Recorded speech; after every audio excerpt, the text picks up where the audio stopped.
المؤمن لا خوف عليه ولا يحزن، فسينتقل بعد هذه الدنيا إلى دار النعيم، إلى حياة فيها النعيم والفرح والسرور بالقرب من ربه ولقاء الصالحين والأخيار.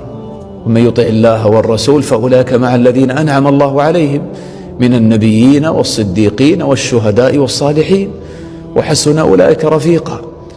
وهذا قد يكون قبل يوم القيامة، لقاء الأنبياء والصحابة والصالحين قد يكون قبل يوم القيامة، وذلك في الحياة البرزخية، كل بحسب درجته.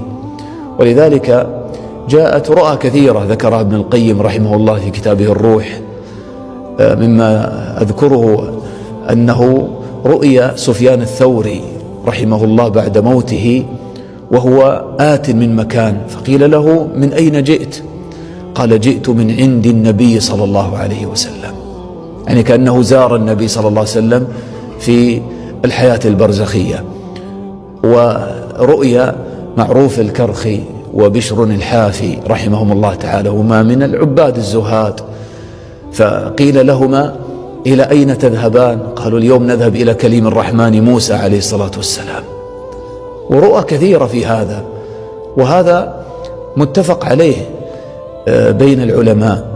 فأرواح الموتى تتزاور، كما جاء في الحديث عن النبي صلى الله عليه وسلم أن روح المؤمن إذا قبضت فالملائكة يمرون بها على أرواح أهله الذين ماتوا قبله، فيمرون بروحه مثلا على أمه، على أبيه الذين أو إخوانه وأولاده الذين ماتوا قبله من أهله، فيستبشرون به، فلهم أشد فرحا به من أهل الغائب بطلعته عليهم، ويسألونه عن أخبار الأحياء: ماذا فعل فلان؟